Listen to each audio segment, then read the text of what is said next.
माझी copy me original आहे, त्यामुळे माझी कॉपी करणं हे उबाटाच्या बापाला जमणार नाही.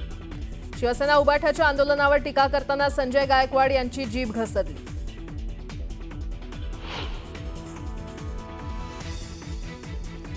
मुंबईतील कबुतरांना खाद्य टाकल्याप्रकरणी महापालिकेकडून कारवाईचा बडगा. आतापर्यंत 3 गुन्हे दाखल. मात्र दादरमधील आंदोलन प्रकरणी अद्याप एकही गुन्हा नाही.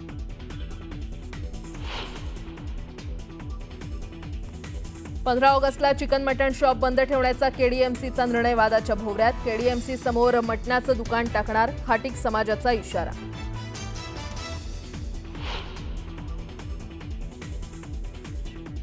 जळगावच्या जामनेरमध्ये एका कॅफेत तरुणाला बेदम मारहाण. उपचारादरम्यान तरुणाचा मृत्यू. मारहाणीचं कारण अद्याप अस्पष्ट.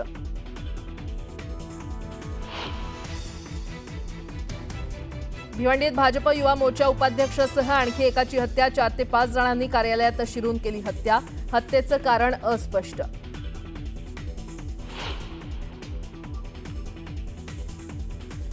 मुंबईत गणेशोत्सवात डीजे वाजवण्यास बंदी. गणेशोत्सवात डीजे वाजवल्यास आणि न्यायालयाच्या आदेशाचं उल्लंघन केल्यास संबंधित मंडळावर पोलिसांकडून कायदेशीर कारवाई केली जाणार.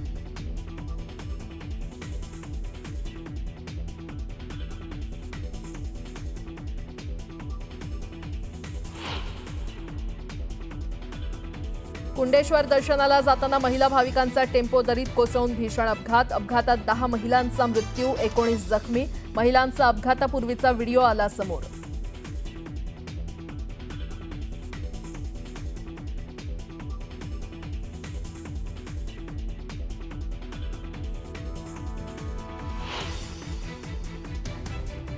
अमेरिकेनं बलुचिस्तान लिबरेशन आर्मीला केलं दहशतवादी संघटना जाहीर. मुनीर यांच्या अमेरिका दौऱ्यादरम्यान अमेरिकेची मोठी घोषणा.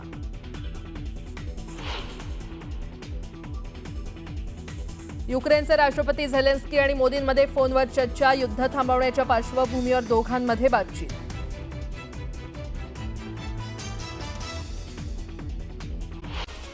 कबुतरखान्यांमध्ये कबुतरांना बेकायदा किंवा जाणून बुजून खाद्य घालणाऱ्यांवर गुन्हे दाखल करण्यासंदर्भात मुंबई महापालिकेला उच्च न्यायालयानं दिलेल्या आदेशात हस्तक्षेप करण्यास सर्वोच्च न्यायालयानं नकार दिलाय आणि त्यामुळे महापालिकेचा खाद्यबंदीचा निर्णय कायम राहणार आहे.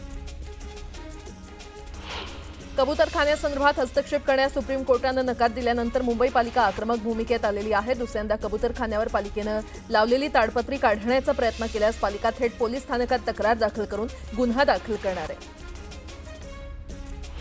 कबुतरखान्याच्या माध्यमातून आतापर्यंत मुंबई पालिकेनं 1,32,000 रुपयांचा दंड वसूल केलाय. गोरेगाव पश्चिम विभागातून पालिकेच्या पीएस विभागातून 6,000चा दंड वसूल करण्यात आलाय, तर दादर विभागातून 28,000चा दंड पालिकेनं वसूल केलाय. आठवडाभरात विश्रांतीनंतर पावसानं राज्यभरात पुन्हा हजेरी लावली आहे. अनेक भागात पावसाच्या सरी कोसळत असून उकाड्यामुळे हैराण झालेल्या नागरिकांना दिलासा मिळालाय. अशातच आता पुढील आठवडाभर राज्यातील काही भागात मुसळधार सरी कोसळणार असल्याचं हवामान खात्यानं सांगितलं. राज्य सरकारी कर्मचाऱ्यांच्या महागाई भत्त्यात 53% 55% म्हणजेच 2% इतकी वाढ करण्याचा निर्णय घेण्यात आलेला आहे. वाढीची रक्कम 1 जानेवारी 2025 ते 31 जुलै 2025 या कालावधीतील थकबाकीसह ऑगस्टच्या वेतनासोबत रोखीनं देण्यात येणार असल्याचं वित्त खात्यानं म्हटलेलं आहे. मंत्रालयात यापुढे स्मार्टफोन असलेल्यांनाच प्रवेश मिळणार आहे. गर्दी रोखण्यासाठी करण्यात आलेले विविध प्रयोग अपयशी ठरत असल्यानं आता केवळ डीजे ॲपद्वारे नोंदणी केलेल्या व्यक्तींनाच मंत्रालयामध्ये प्रवेश मिळणार आहे आणि त्यामुळे सर्वसामान्य नागरिकांना मंत्रालयातील प्रवेश दुरापास्त होण्याची शक्यता आहे. एअर इंडियानं दिल्ली ते वॉशिंग्टन डीसी दरम्यान थेट विमानसेवा 1 सप्टेंबर 2025 पासून तात्पुरती बंद करण्याचा निर्णय घेतलाय. एअर इंडियाच्या या निर्णयामागे 2 कारणं आहेत. एअर इंडियाच्या 26 बोईंग 787-8 विमानांमध्ये अपग्रेडिंगचं काम सुरू आहे आणि ज्यामुळे बरीच विमानं लांब पल्ल्याच्या उड्डाणासाठी उपलब्ध राहणार नाही.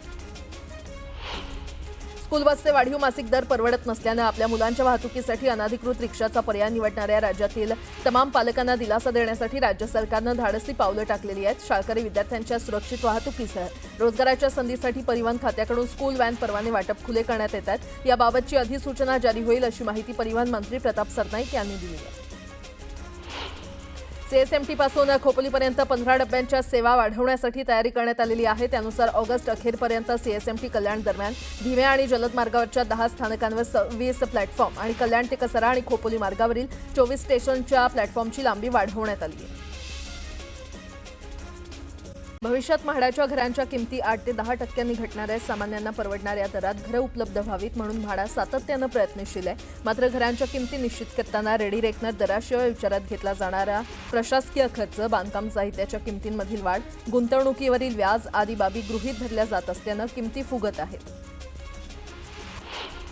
म्हाडाच्या कोकण मंडळाची घरं विक्री अभावी पडून राहत असल्यानं ओरड होत असतानाच दुसरीकडे यावेळच्या कोकण मंडळाच्या 5,285 घरं आणि 77 भूखंडांच्या विक्रीसाठीच्या लॉटरीला तुफान प्रतिसाद लाभतोय. घरांसाठी 67,539 अर्ज आले असून त्यापैकी 40,998 अर्जदारांनी अनामत रकमेचा भरणा केलेला आहे.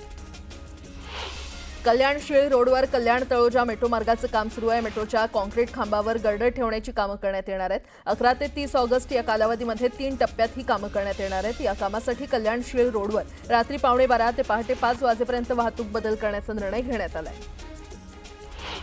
रुग्णालयाच्या दर्शनी भागात रुग्ण हक्क संहिता, रुग्णालयाचे दरपत्रक, तक्रारीसाठी महापालिकेचा टोल फ्री क्रमांक, अग्निशमन दलाचं प्रमाणपत्र आदी लावणं महाराष्ट्र सुश्रूषा गृह नोंदणी कायद्यानुसार बंधनकारक आहे. यासह इतर नियमांचं पालन न केल्याप्रकरणी महापालिकेच्या आरोग्य विभागानं सोमवारी 7 खासगी रुग्णालयांना वेगवेगळ्या त्रुटींबाबत कारणे दाखवा नोटीस पाठवली आहे. इयत्ता 11वीच्या प्रवेश प्रक्रियेतील सर्वांसाठी ओपन टू ऑल फेरी सोमवारी संपली आणि या फेरीमध्ये एकूण 3,24,761 विद्यार्थ्यांनी कनिष्ठ महाविद्यालयामध्ये प्रत्यक्ष प्रवेश निश्चित केलेले आहेत. आता 11वी प्रवेशाची विशेष फेरी आजपासून सुरू होणार आहे. भटक्या कुत्र्यांनी देशभरात हैदोस घातला असून गेल्या 6 वर्षात तब्बल 2,78,00,000 लोकांचे लचके तोडलेले आहेत. महाराष्ट्रात 29 लाख लोकांना कुत्रे चावलेत. 2021 ते 23 या 3 वर्षात कुत्रा चावण्याच्या सर्वाधिक घटना या महाराष्ट्रात घडल्या.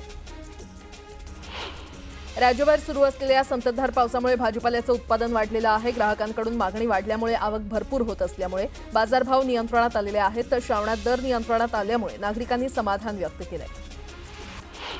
सांगलीच्या इस्लामपूर वाघवाडीमध्ये दूध उत्पादक शेतकऱ्यांचा मेळावा पार पडला. दूध उत्पादनामध्ये येणाऱ्या काळामध्ये शेतकऱ्यांनी इन्व्हेस्टमेंट करणं गरजेचं असल्याचं मत भाजपच्या रवींद्र चव्हाण यांनी मांडलं. बुलढाण्याच्या मेहकर तालुक्यातील आंध्रुड गावात सैन्यातील जवानाच्या कुटुंबावर आंदोलन करण्याची वेळ आली आहे. वैभव बनसोडे असं या जवानाचं नाव आहे. ग्रामपंचायत सदस्य पंजाब देशमुख यांनी बळजबरीनं जमीन हिसकावल्याचा आरोप करण्यात आलाय.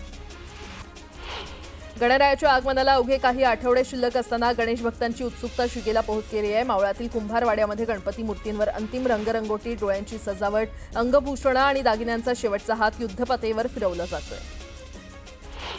जळगावच्या चोपड्यात यंदा सरासरीपेक्षा कमी पाऊस झाला आणि त्यामुळे तालुक्यातील पिकं धोक्यात आली आहेत. आमदार चंद्रकांत सोनावणे यांनी यासंदर्भात आढावा बैठक घेत अधिकाऱ्यांना उपाययोजना करण्याच्या सूचना केल्या. अकोल्याच्या बाळापूर मतदारसंघातील विकास कामांच्या निविदा काढण्यात भेदभाव होत असल्याचा आरोप करत शिवसेना उभाटाचे आमदार नितीन देशमुख यांनी सार्वजनिक बांधकाम विभागाच्या कार्यालयामध्ये ठिय्या आंदोलन केलं. तर सुरू असलेली कामं संथ गतीनं होत असून अनेक प्रलंबित कामांना गती देऊन लवकर सुरू करण्याची मागणी त्यांनी यावेळी केली. कर्जत तालुक्यातील मिरजगाव ग्रामपंचायतीवर माझी वसुंधरा योजनेतील निधीच्या गैरवापराचा गंभीर आरोप होत असून दोषींवर गुन्हा दाखल करून कारवाई करावी या मागणीसाठी आंदोलन केलं जात आहे. ग्रामस्थांनी बेमुदत ठिय्या आंदोलन केलंय. वाशिम जिल्ह्यातील मालेगाव शहरात कपड्यांच्या मोठ्या दुकानात भीषण आग लागली आणि यात जवळपास लाखो रुपयांचं नुकसान झालं असून आगीवर नियंत्रण मिळवण्यास अग्निशमन दलाला यश आलंय. लोणावळा शहरात गेल्या 1.5 महिन्यापासून सुरू असलेल्या घरगुती गॅस सिलेंडर चोरीच्या मालिकेला अखेर आळा बसलेला आहे. आकांक्षा गॅस एजन्सीच्या वितरण गाडीतून वारंवार टाक्या गायब होत असल्यानं लोणावळा पोलिसांनी सीसीटीव्ही फुटेजच्या आधारे सखोल तपास केलाय. गॅस आणि टाक्या चोरणारा चोर चिंतामणी पोळेकर याला बेड्या ठोकण्यात आल्या. प्रसिद्ध हास्य कलाकार कपिल शर्माला मुंबई पोलिसांनी सुरक्षा पुरवलेली आहे. कॅनडातील त्याच्या कॅप्स कॅफे या नावाच्या हॉटेलवर दुसऱ्यांदा गोळीबार झाल्यानंतर मुंबई पोलीस लक्ष ठेवून आहेत. ओशिवरा येथील कपिल शर्माच्या निवासस्थानी जाऊन पोलीस अधिकाऱ्यांनी त्याची भेट घेतली आणि या दरम्यान त्याला कोणती धमकी मिळाली आहे का याचीही चौकशी करण्यात आली. या दरम्यान कपिल शर्माला सुरक्षा पुरवल्याची माहिती पोलिसांनी दिली आहे. इंडिया आघाडीच्या खासदारांना ताब्यात घेण्यावरून उद्धव ठाकरेंनी सरकारवर टीका केली आहे. खासदारांना ताब्यात घेऊन सरकारनं लोकशाहीला काळीमा फासल्याची टीका ठाकरेंनी केली. मंत्र्यांवर आरोप झाले की आम्ही राजीनामे घ्यायचो, फडणवीस फक्त समज देऊन सोडतायत, तुमच्यावर कुणाचा दबाव हे सांगावं. मुंबईतील जनआक्रोश मोर्चात ठाकरेंनी फडणवीसांवर टीका केली. जळगावमध्ये हनी ट्रॅप प्रकरण विरोधात राष्ट्रवादी शरद पवार गट आक्रमक झाला. आकाशवाणी चौकात गिरीश महाजन यांच्या व्यंगात्मक बॅनरवर जोडे मारून राष्ट्रवादी शरद पवार पक्षाकडून कार्यकर्त्यांनी तीव्र निषेध व्यक्त केला. हनी ट्रॅप प्रकरणात प्रफुल्ल लोढाची नार्को टेस्ट सीबीआय चौकशी झालीच पाहिजे अशी मागणी या आंदोलनाच्या माध्यमातून करण्यात आली.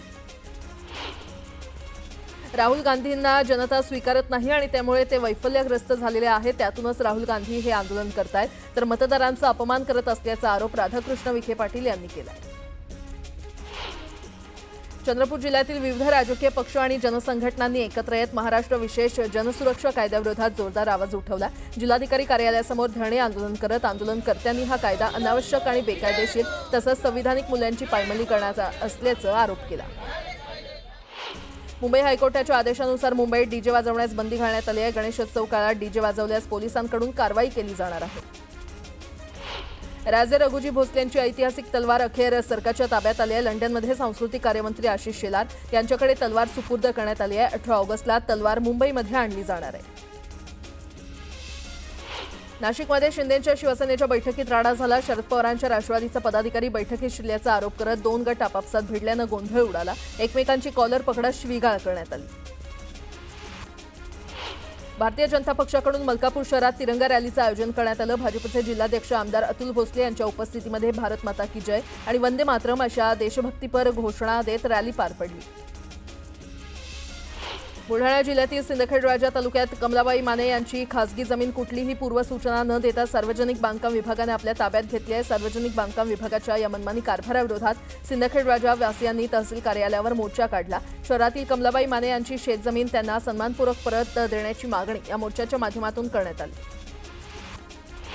आमदार अर्जुन खोतकर यांनी खाटीक समाजाविषयी केलेल्या वादग्रस्त वक्तव्याचा निषेध करण्यात आला. तक्रारी अर्ज देण्यात आला असून 15 ऑगस्ट 2025 पर्यंत त्यांच्यावर कारवाई झाली नाही तर उपविभागीय दंडाधिकारी बारामती यांच्या कार्यालयासमोर आंदोलन करण्यात येईल असा इशारा हिंदू खाटीक समाजानं तक्रारदार करण इंगुले यांना दिला आहे.